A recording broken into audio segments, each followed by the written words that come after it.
কেন আসবেন গাইবান্ধা শিশু পার্কে? শহরের কোলাহল থেকে মুক্ত বাতাস এবং শিশুদের বিকাশ ঘটাতে আসতে পারেন গাইবান্ধা শহরের ঘাকট নদীর তীরে অবস্থিত ঘাকট শিশু পার্কে।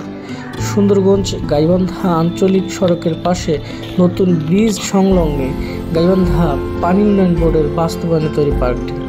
ওয়ালে ঘেরা সরু মেঠো পথ, সবুজে বিস্তীর্ণ সিঁড়ি, বাচ্চাদের স্লিপার, দোলনা সবই আছে এই পার্কে। তবে ভ্রমণ পিপাসুদের একটি আকর্ষণ আই লাভ গাইবান্ধা, সেটিও এখানে।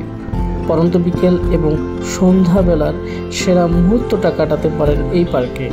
রাত্রিবেলায় ল্যাম্পপোস্টের আলো পার্কটিকে আরও সৌন্দর্য ভরপুর করে তোলে। উৎসব কিংবা বিশেষ দিনে কোলাহলমুক্ত পরিবেশে নানা বয়সের মানুষের ভিড় জমে এই পার্কে। ফলে আনন্দের উৎসবে ভরে ওঠে শিশু পার্কের প্রতিটা কোণা। GRB live Gaibandha.